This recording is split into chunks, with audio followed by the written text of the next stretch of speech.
우리 교독하신 후에 6절 우리 함께 읽도록 하겠습니다. 제가 먼저 1절 읽고 2절 이렇게 계속 교독해서 마지막 6절은 함께 읽도록 하겠습니다. 네, 다 찾으셨으면 사무엘하 15장 1절에서 6절 함께 보시도록 하겠습니다. 이 일 뒤에 압살롬이 자기를 위해 병거들과 말들과 자기 앞에 달려갈 사람 50명을 예비하니라. 압살롬이 일찍 일어나 성문의 길 옆에 선 뒤 어떤 사람이든지 분쟁거리가 있어 왕에게 재판을 청하러 올 때에 그를 불러 이르되 너는 어찌 굿이 출신이냐 하여 그가 말하기를 당신의 종은 이스라엘 지파들 중 하나에 속하나이다 하면 압살롬이 그에게 이르기를 보라 내 일들이 선하고 바르다마는 내 말을 들을 사람을 왕께서 아무도 임명하지 아니하셨다 하면서 압살롬이 또 이르기를 내가 이 땅에서 재판관이 되어 청문이나 재판거리가 있는 모든 사람이 내게 올 때에 내가 그에게 정의를 베푼다면 얼마나 좋을까 하고 어떤 사람이라도 그에게 가까이 와서 경의를 표하려 하면 그가 자기 손을 내밀어 그 사람을 붙들고 그에게 입을 맞추니라. 왕께 재판을 청하러 오는 온 이스라엘 압살롬이 이런 식으로 행하여 이렇게 이스라엘 사람들의 마음을 도둑질하니라. 아멘. 우리 말씀 위에 잠시 기도하도록 하겠습니다. 하나님 아버지, 계속해서 우리 오후에도 우리가 참 하나님께 예배드리고 또 주님께서도 흠양하시는 귀한 경배의 시간이 되기를 원합니다. 먼저 이 모든 것을 위해서 2000년 전에 예수님께서 참 그 모든 피를 또 쏟아주시고 또 자신을 희생제물로 우리에게 또 죄의 헌물로 드려짐으로 또 우리가 하나님의 자녀 될 수 있는 이 은혜 가운데 이 시간이 항상 참 귀하게 여겨질 수 있음에 감사합니다. 무엇보다 또한 하나님께서 우리에게 주신 귀한 말씀들을 통해서도 우리가 계속해서 우리 한 마음이 되어서 또 25년도 계속해서 교회가 빛을 발하는 귀한 교회로서 나아갈 수 있도록 이 시간 하나님께 모든 것 참 의지하고 맡기오니 하나님께서 선하게 인도해 주시길 원합니다. 모든 것 감사드리며 예수님 이름으로 기도드립니다. 아멘. 네, 감사합니다. 자리에 앉으시면 감사하겠습니다. 네, 오늘 말씀의 제목은요. 우리는 왕을 기억해야 합니다라는 말씀입니다. 계속해서 우리 큐티 말씀 이제 사실 본격적으로 그쵸 이 압살롬의 반역이 이루어지고 있고 그 안에 많은 사람들이 등장합니다. 그 가운데서 우리는 오늘 그 반역의 시작의 모습을 보는데요. 사실 오늘 이 한 비극적인 인물 압살롬을 통해서 우리는 굉장히 중요한 교훈을 배우게 될 것입니다. 알다시피 압살롬은요 그 외적으로 굉장히 빼어난 용모를 가진 인물이었습니다. 특히 우리가 알다시피 그 이제 머리카락 그쵸 머리카락이 굉장히 풍성하여서 많은 사람의 주목을 받는 그런 인물이었었던 것이죠. 또한 굉장히 이렇게 오늘 본문 말씀을 보더라도 카리스마가 있었을 거라고 생각이 듭니다.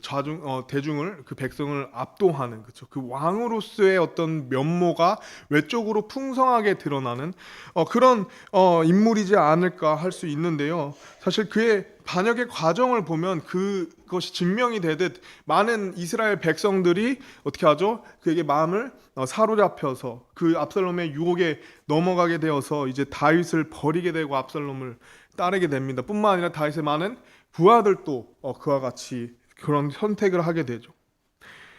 알다시피 우리는 이 교만함 혹은 이 어떤 이 반역의 일로 인해서 결국 압살롬은 비참한 최후를 맞이하게 됩니다. 우리에게 너무 잘 알고 있는 말씀이지만 오늘 이 말씀이 우리에게 단순히 하나의 역사적인 사건에서 그치는 것이 아니라 사실은 우리의 오늘날의 신앙생활도 이러한 동일한 시험이 여전히 존재한다는 것입니다. 이 압살롬처럼 외모가 용모가 뛰어난 어떤 인물 혹은 어떤 존재 어떤 그런 사건들로 말미암아 우리가 다윗 왕을 잊어버리고 그 뛰어난 혹은 그 어떤 계략에 휩쓸려서 우리의 마음이 뺏기는 일이 충분히 있을 수 있다는 것입니다.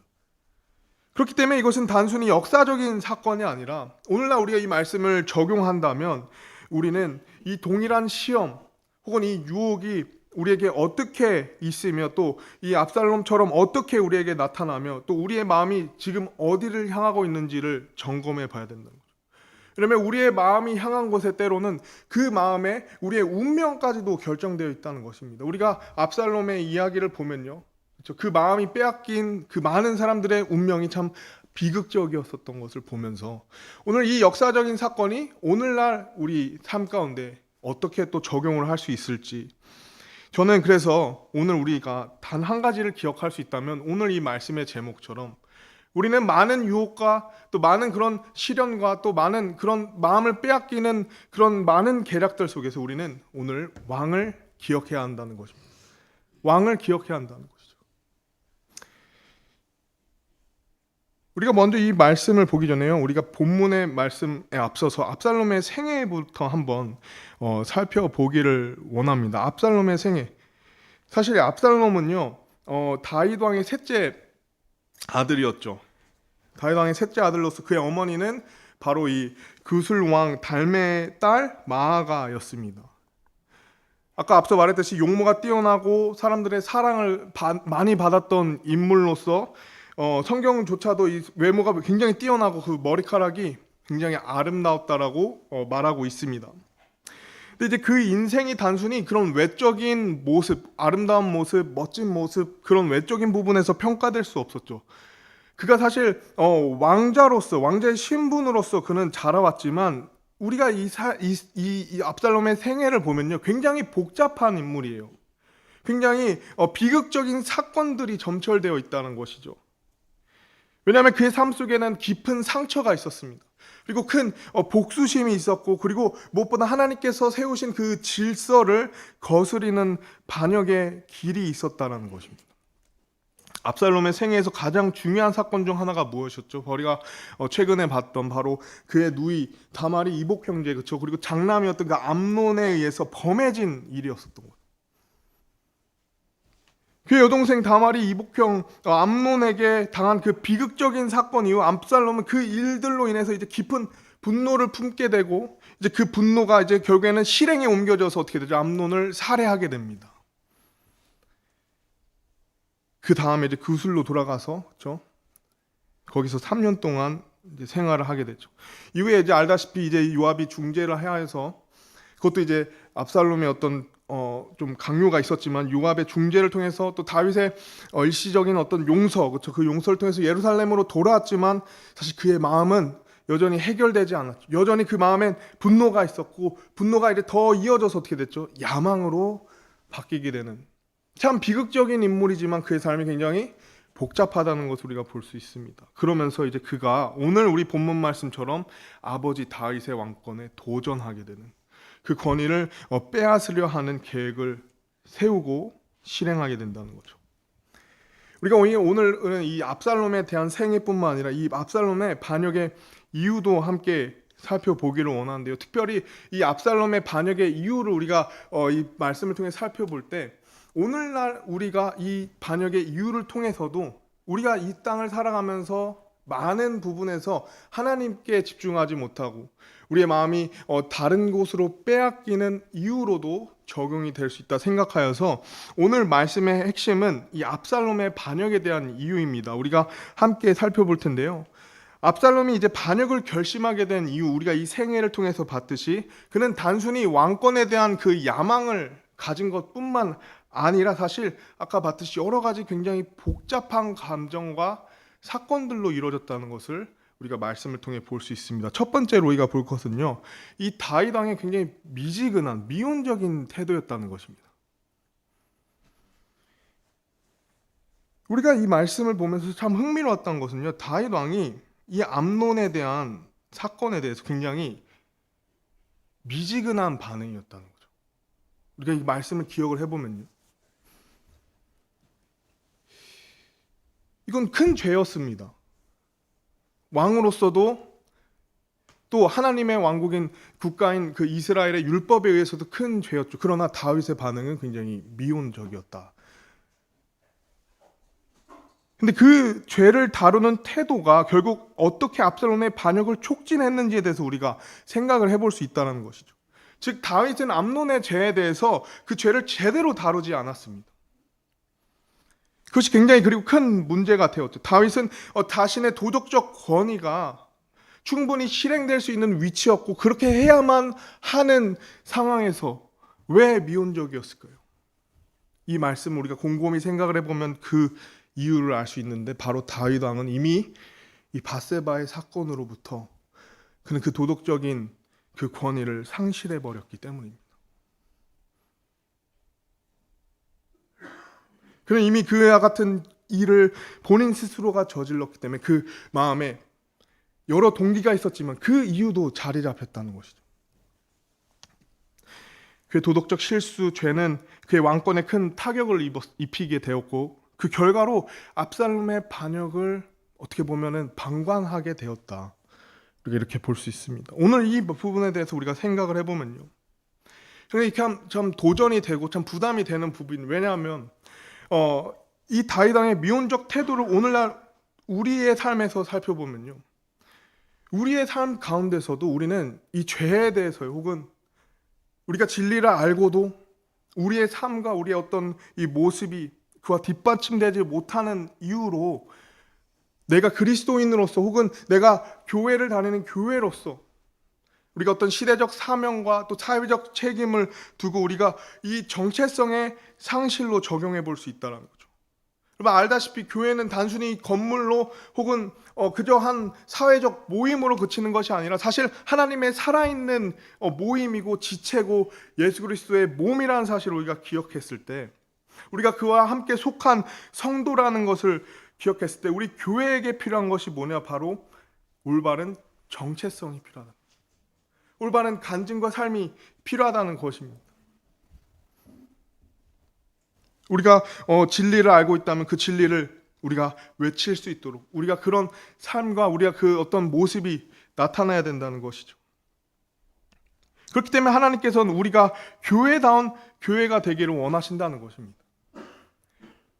우리가 말씀을 전하고 우리가 말씀을 담대하게 외치고 또 우리가 복음을 전함으로 영혼들이 구령받는, 이것은 세상의 기준과 방법이 아닌 오직 하나님의 말씀에 의해 또 하나님의 방법에 의해서 우리 교회만이 할 수 있다는 사실이죠. 우리 교회가 잃어버린 영혼들을 구령하는 일, 그들을 천국으로 보내는 일 뿐만 아니라 그들에게 하나님의 올바른 말씀을 가르칠 수 있는 그런 사명적 특권이 있지만, 우리의 삶이 마음이 빼앗긴 혹은 세상 사람들과 같은 빛과 소금으로서의 그 정체성을 잃어버린다면 우리는 이 다윗 왕처럼 죄에 대해서, 우리 교회의 어떤 사명에 대해서, 우리가 교회에 하나님께서 주신 그 비전에 대해서 미온적일 수 있다는 거예요.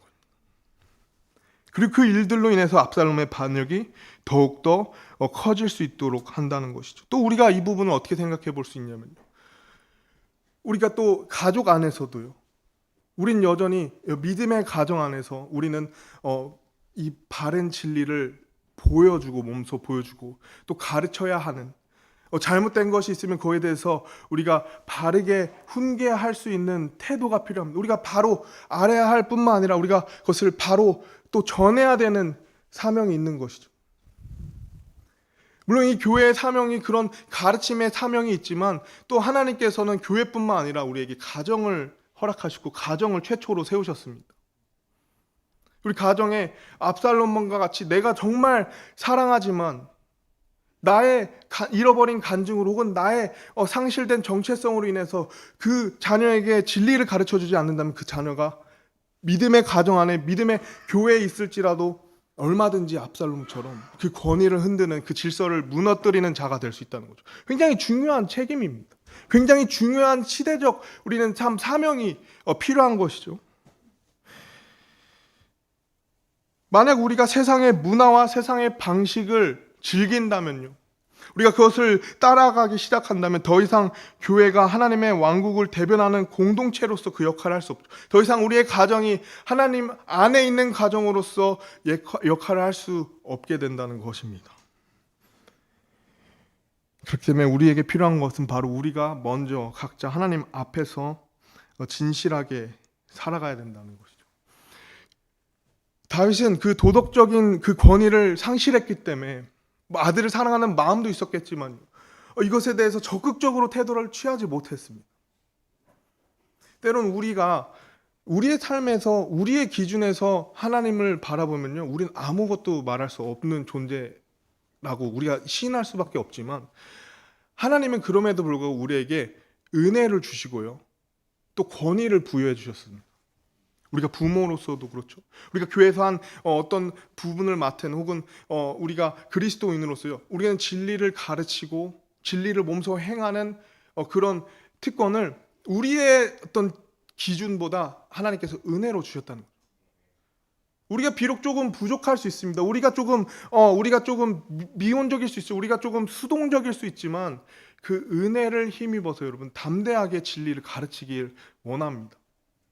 진리를 계속 가르치십시오. 압살롬에게 우리가 마음이 뺏겨서 우리가 왕을 잃어버린 것이 아니라 우리는 반드시 우리의 왕을 계속해서 기억해야 된다는 거죠.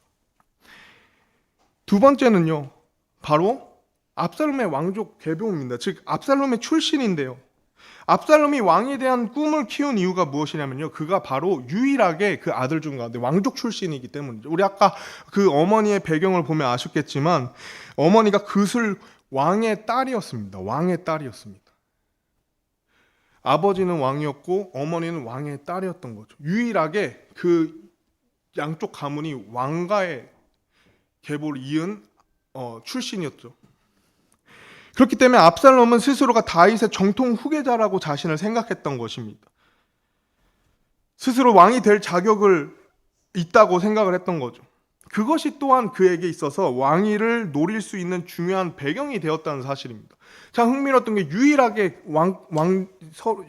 어머니와 아버지가 모두 왕의 계보를 이은 자들이었다는 거죠. 다윗의 아들이었기도 했지만 왕족 출신이었기 때문에 왕족에 대한 그 욕망이 더 커졌다는 것이죠. 그 이유 때문에 압살롬은 반역을 더 확실하게 할 수 있었던 이유가 됐던 것이죠. 근데 이것에 대해서 우리가 또 적용을 해보면요, 이것을 우리가 또 어떻게 적용할 수 있을까요? 우리가 왜 압살롬의 마음을 뺏기도 우리의 삶 속에 왜 우리가 마음을 뺏길까요? 우리가 이 왕족에 대한 계승의 문제를 우리가 볼 때 우리 삶에 적용해 볼 수 있는 건요, 우리가 때로는요 실질적일 수 있는 것 혹은 타당해 보일 수 있는 명분에 속아 넘어가는 경우가 참 많다는 것입니다. 되게 실질적으로 보이고 또 이것이 타당해 보인다는 단순한 명분에 우리가 쉽게 넘어갈 수 있다는 거죠. 마음을 뺏길 수 있다는 거죠. 압살롬은 왕족 출신이었고 그는 왕위에 대한 꿈을 키울 만한 충분한 이유가 있었고 자신의 혈통을 근거로 그것이 정당하다고 스스로 믿었던 것입니다. 그러므로 압살롬의 꿈은 또한 많은 다른 백성들이 볼 때 굉장히 이것이 합리적으로 보였고 또 실질적인 명분이었죠. 왜냐하면 양쪽의 부모님이 모두 왕족 출신이기 때문에 충분히 왕으로 세워질 수 있는 명분이 있었습니다. 그러나 여기서 우리가 기억해야 될 너무나도 중요한 교훈은요, 압살롬은 외적으로 아주 타당한 이유들이 많았었지만 그가 가고자 했던 길은 하나님께서 정하신 길이 아니었다는 것입니다. 하나님을 따르지 않는 자의 명분은 아무리 그것이 합리적이어 보여도, 그것이 실질적으로 보여도 결국에는 비성경적인 것이죠.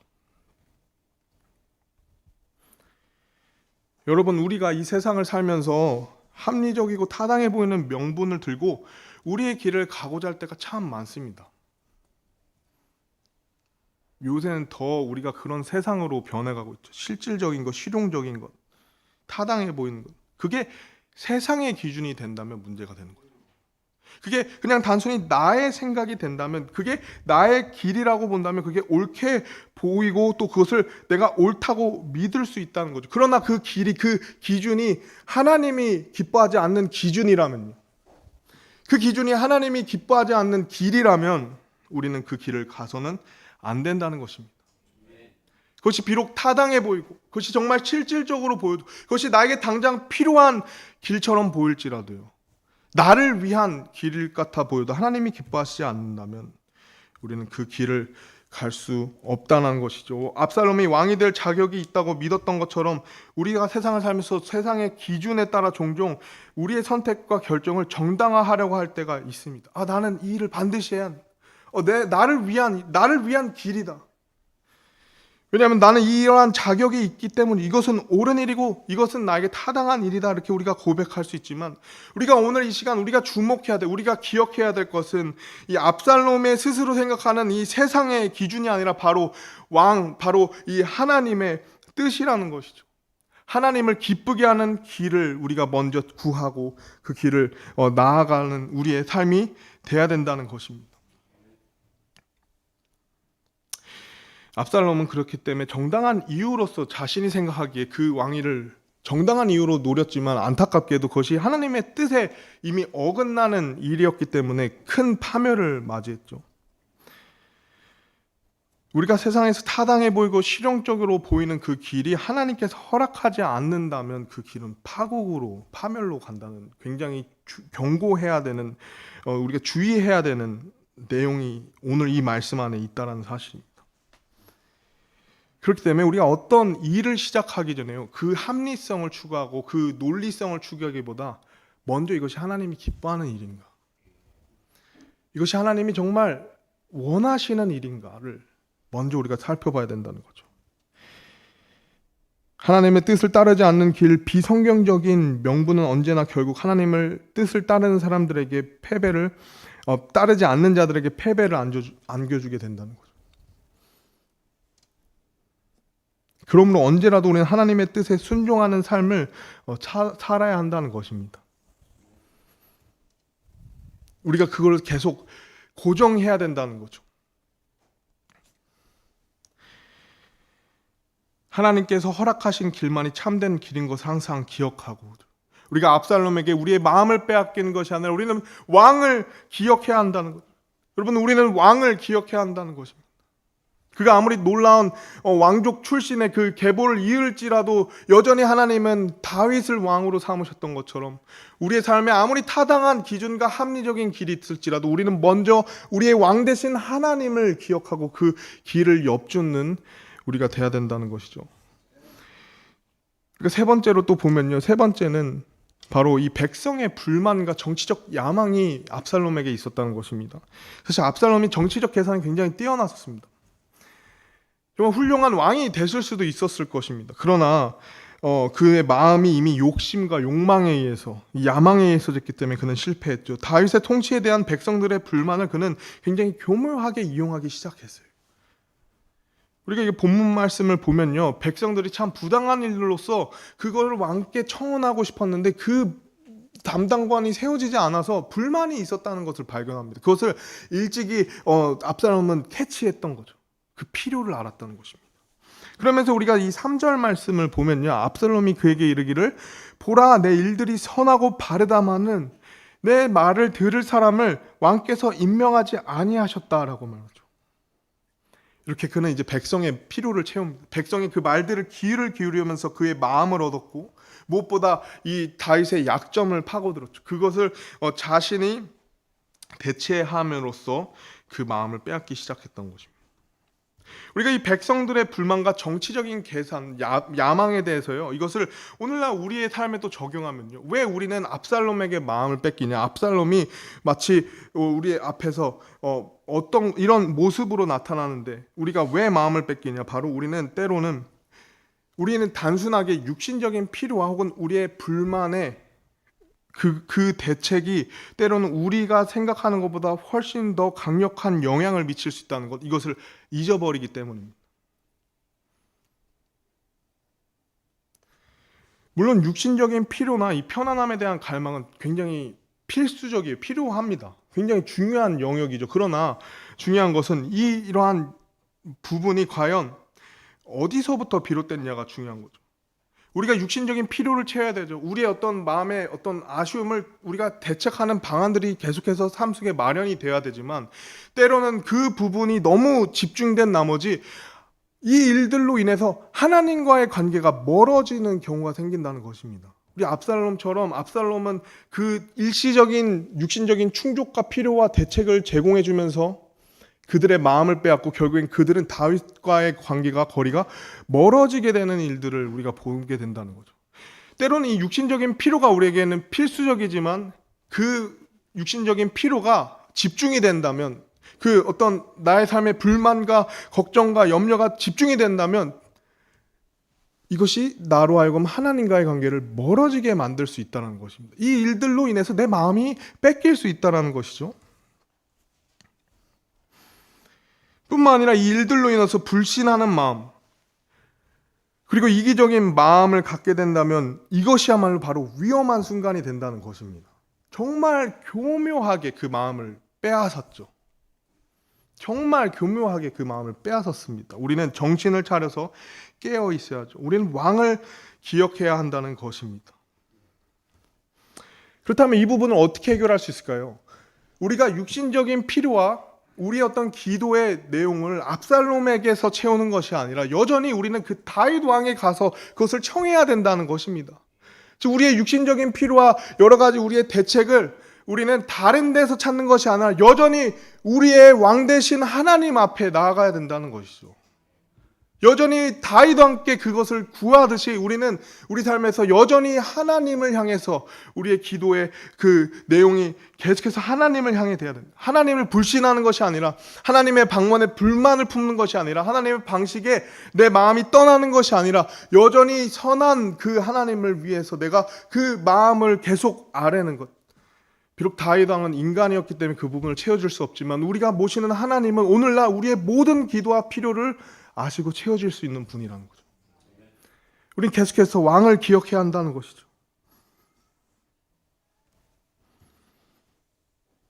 하나님의 뜻에 맞지 않는 방식으로 육신적 필요를 채우는 것, 이것은 결국 하나님께서 원하시는 길이 아니라는 것입니다.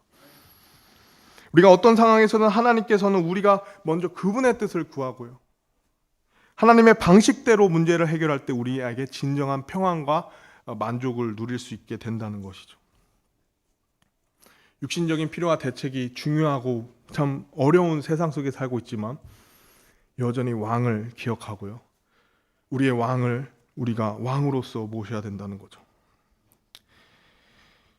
압살롬이 백성의 필요들을 해결하는 척하면서 그는 하나님의 뜻을 계속 외면했습니다. 그것이 잘못됐다는 것을 알면서 그 야망이 그를 계속 이끕니다. 그 불만과 그 복수심이 그를 계속 이끌기 때문에 이 일이 결국 그가 하나님의 계획을 방해하는 자로서 변하게 만들었다는 것이죠. 마찬가지로 우리의 육신적 필요를 해결하는 모든 노력이요, 하나님의 뜻에 반하는 방식이 된다면 결국 우리는 하나님의 뜻을 왜곡하는 자로서 혹은 왜곡한 일이 이루어질 수 있다는 것입니다. 그렇기 때문에 기억해 주십시오.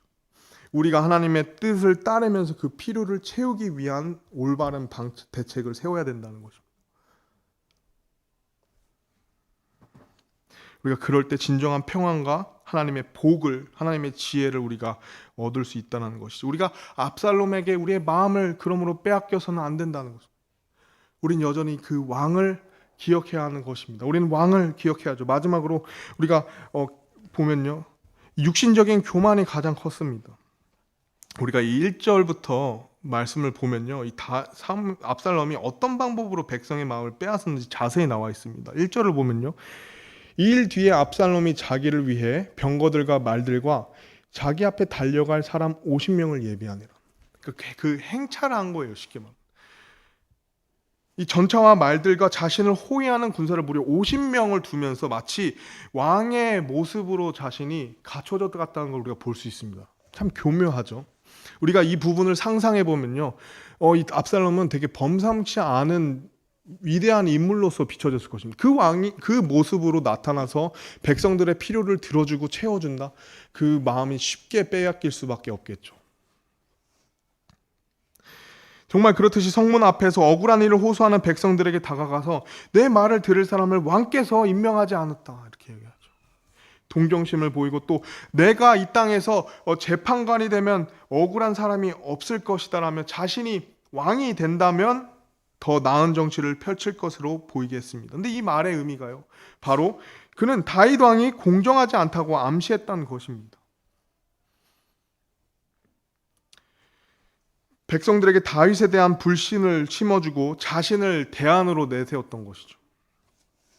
근데 이러한 전략이 매우 효과적이었다는 거죠. 많은 호위무사와 또 전차를 데리고 자신이 그 대안으로 나타난다면 정말 효과적이었다는 것입니다. 그래서 백성들은 이 다윗의 침묵 속에서 압살롬의 이 달콤한 말과 또 적극적인 태도로 말미암아 마음이 뺏기게 됐죠. 그래서 우리가 보면 6절 말씀에 이처럼 이스라엘 사람들의 마음을 도둑질하니라라고 기록하고 있습니다. 성경 말씀이.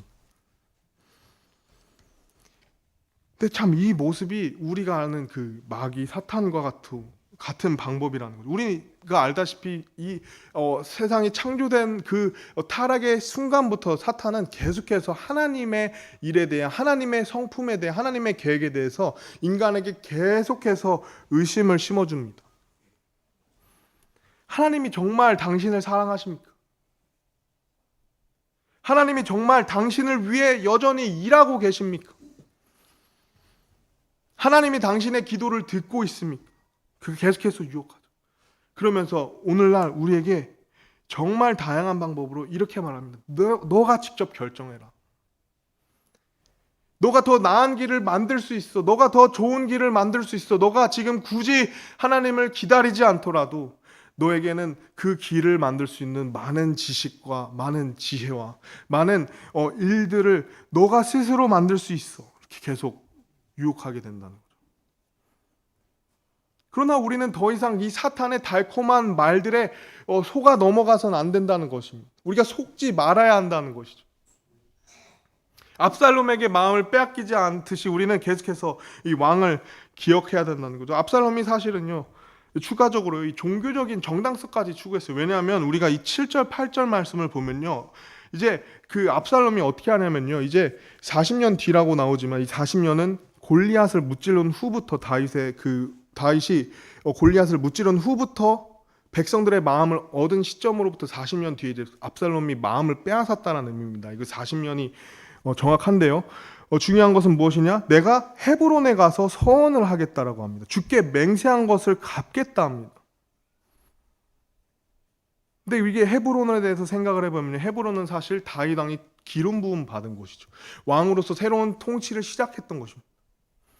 그가 그곳에 가서 서원을 핑계로 그 자리에서 하나님께 제사를 드리는데요. 그 모습을 백성들이 본다면, 그 모습을 많은 부하들이 본다면 마치 그는 하나님의 선택받은 사람으로서 그 모습이 정당화될 수 있었다는 거죠. 굉장히 교묘했습니다. 그는 단순히 반역하는 자로서 아버지를 죽이려 하는 왕권을 빼앗으려는 자로서 보이려 했던 것이 아니라 그에게는 육신적인 교만뿐만 아니라 영적인 교만까지 있었다는 거죠.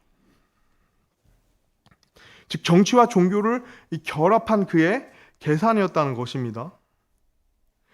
결론적으로 그래서 압살롬은 단순히 이 야망에만 사로잡힌 인물이 아니라, 단순히 왕이 되고 싶었던 인물이 아니라 그는 스스로가 다윗보다 더 나은 지도자가 될 수 있을 거라 믿었고, 그것을 자신의 외모, 또 그 배경, 또 정치적으로 또 이 종교적까지 이 모든 것을 다 명분화하여서 이것을 정당화하려 했다는 것입니다. 다윗의 통치는 이제 불완전하다. 다윗은 이미 간증을 잃은 자다. 그러므로 이제 내가 하나님의 뜻에 따라 왕이 되겠다라고 스스로 확신했다는 거죠. 참 두려운 일은 무엇이냐면 이것이 전혀 하나님께로부터 나오지 않았다는 것입니다. 그리고 오늘날 우리가 굉장히 경계해야 될 부분이죠. 우리 스스로가 이 말씀의 중심의 삶으로, 우리가 왕을 여전히 우리에게 새로운 것을 주시지 않았다면, 여전히 우리에게 주신 왕으로서 또 우리 하나님께서 주신 이 말씀의 질서와 권위, 그렇죠? 새로운 것이 나오지 않았다면, 하나님께서 새로운 것을 보여주시지 않았다면, 여전히 교회에게 하나님께서 세우신 이 권위와 질서에 우리는 한 마음이 되어야 된다는 거죠. 압살롬에게 마음이 빼앗겨서는 안 된다는 것입니다.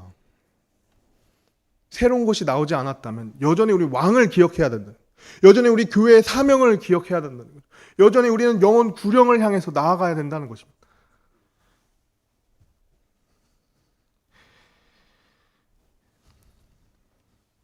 그러므로 우리는 왕을 기억해야 된다는 거죠. 이 다윗 왕이 참 저는 너무 참 존경하는 인물인데요. 참 훌륭한 인물입니다.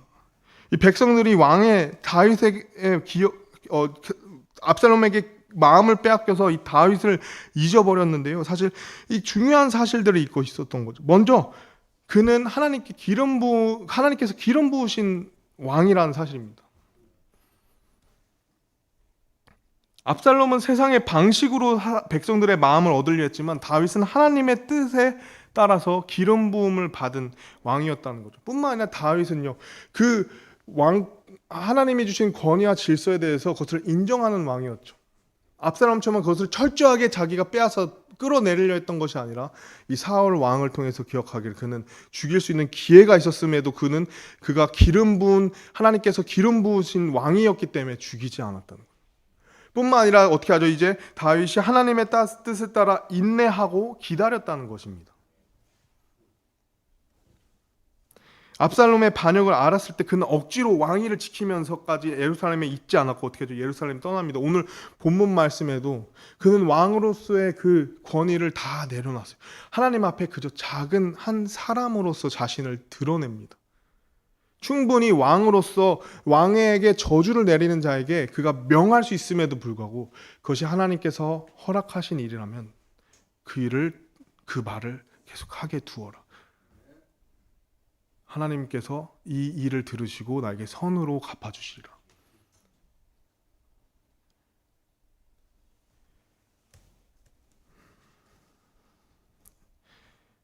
그리고 다윗은 하나님의 뜻에 반응하였다는 거죠. 이것이 정말 다윗 왕과 압살롬의 가장 큰 차이점이었습니다. 모든 것이 갖춰 보이는 압살롬은 이 부분이 없었다는 거죠. 그리고 그 고작 하나가 부족하다지만 그것이 전부였다는 것입니다. 하나님의 뜻과 하나님을 왕으로서 모시는 그 마음이 없었던 압살롬은 모든 것이 갖췄음에도 왕이 되지 못했죠. 그는 결국 비참한 최후를 맞이합니다. 하나님까지 신이 개입하셔서 그의 반역을 완전히 무너뜨리죠. 그의 좋은 충고들을 무너뜨립니다. 잘못된 충고를 듣고 잘못된 선택을 하게 되죠. 다윗을 피해서 다윗이 이제 있는 군사들을 피해 도망다니다가 이제 머리카락이 어떻게 되죠? 상수리 나무에 그토록 화려했던 그를 드러냈던 그 외적인 그 상징이 있는 그 머리카락이 이제 상수리 나무에 걸려서 결국 그가 요압의 창에 찔려 죽고 군사들의 창에 난도질당해서 죽게 되죠. 비참한 최후죠. 오늘날 우리도 마찬가지로 우리가 우리의 방법으로 인생을 살아가려 하면요, 우리가 하나님의 질서와 권위와 인내를 놓치게 되면요, 심지어 그 질서를 거스르게 되면은 우리가 실패할 수밖에 없다는 것입니다. 그러나 우리가 예수 그리스도를 우리의 왕으로 인정하고요, 그 왕이 우리에게 주신 이 말씀을 우리의 삶의 지표로 삼고 우리 마음의 중심이 되고 우리 마음에 이것이 하나가 되었을 때 우리는 그분을 따를 수 있을 뿐만 아니라 우리는 승리할 수 있다는 것이죠. 이스라엘 백성들은요, 안타깝게 겉으로 보이는 화려함과 눈으로 보이는 그런 화려함과 또 달콤한 그 말들에 쉽게 마음을 빼앗겼지만 오늘 우리가 기억해야 될 것은 우리에게 왕이 누구냐는 사실입니다. 우리가 보여지는 것, 우리에게 실제로 들려지는 어떤 그런 이 세상의 많은 사탄의 계략과 생각 가운데 우리에게 하나님께서 세우신 왕이 누구냐는 거죠. 나는 그 왕에 따라, 그 왕의 명령을 따라, 그 왕의 명령에 따라 나는 나아가겠다. 여전히 그분을 나의 왕으로서 나는 섬기겠다. 물론 다윗은 인간적으로 부족함이 있었지만 그는 하나님의 기름 부음 받은 왕이었으며 하나님과 깊은 교제를 나누며 살아갔었던 거죠. 반면 압살롬은 인간적인 전략과 술수로 왕이 되려 했지만 그의 반역이 결국 끝나버리고 실패와 비극적 최후를 맞이한다는 것을 우리가 볼 수 있습니다. 그러나 우리는 오늘 다윗 왕을 왕으로 삼는 사람들이 아니죠. 우리가 기억하고 있는, 우리가 믿고 있는 왕은 만왕의 왕, 만주의 주이십니다. 그분은 모든 문제를 해결하실 수 있습니다. 그분은 모든 나의 필요를 아시는 분이죠. 그분은 나의 방식보다 더 놀라운 방식으로 나를 이끌어 주시는 분이죠. 그분은 나를 구원하고 또 구원하고 계시고 또 앞으로 구원하실 왕이십니다. 그 구원의 방식을 우리가 상상할 수 없는, 자신이 친히 그 죄값을 치르기 위해 이 땅에 오심으로 십자가의 모든 그 피를 쏟음으로 우리가 하나님의 자녀가 될 수 있는 그 구원의 길을 친히 열어주신 왕이죠.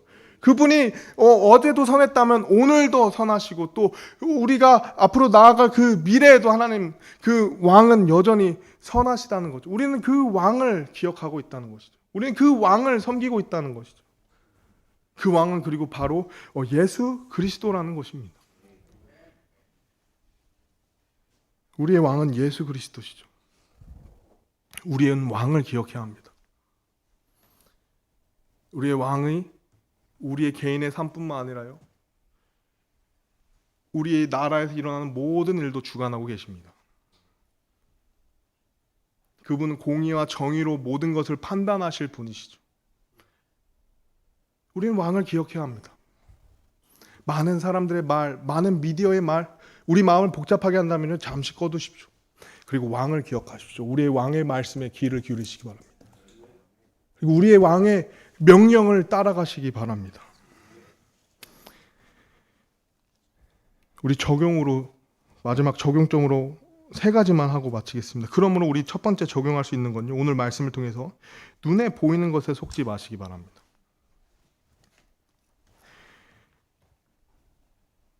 압살롬은 사람들의 마음을 얻기 위해서 외적인 것을 통해서 다가갔지만, 우리는 중심을 봐야 된다는 거죠. 우린 영적인 것을 봐야 된다는 것입니다. 우리에게 중요한 것은 하나님께서 원하시는 길이 무엇인지 분별하는 것이죠. 두 번째 적용은요, 하나님께서 세우신 권위를 인정해야 한다는 것입니다. 우리가 말씀을 통해서 하나님께서 우리에게 세우신 권위들을 볼 수 있습니다. 먼저 교회의 최종 권위는 하나님의 말씀이죠. 그리고 교회는 하나님께서 이 말씀을 가르칠 수 있는 담임 목사님을 세우셨습니다.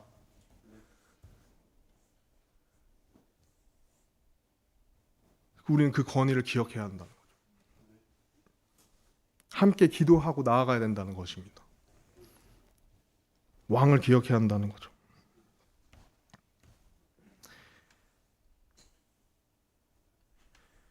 세 번째는요, 우린 계속해서 하나님의 때를 기다려야 된다는 거죠. 다윗 왕은 어려운 상황 속에서 하나님의 때를 기다렸습니다. 하나님은 결코 우리를 버리시거나 우리의 이 기도와 간구를 간과하시는 분이 아니죠. 반드시 하나님의 때에 맞춰서 하나님의 정의와 공의를 실현할 줄로 저는 항상 확신하기에, 때로는 여러 소식들, 우리나라에 있는 여러 소식들에 잠시 제 마음을 뒤로 하고요, 저는 하나님과의 교제를 추구합니다. 때로는 우리가 그런 마음이 필요한 것 같습니다. 마음이 너무 무거워지잖아요.